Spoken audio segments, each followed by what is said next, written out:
ఉంటుంది.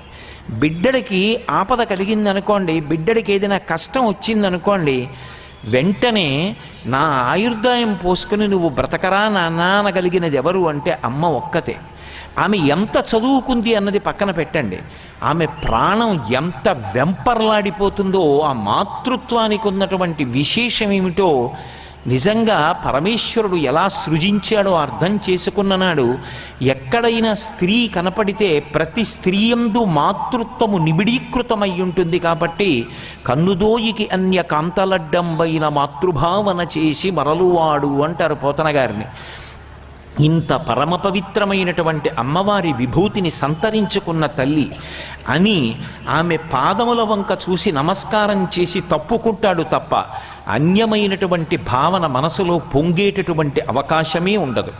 ఈ జాతిలో ఎప్పుడు అనవసరపు విషయాలు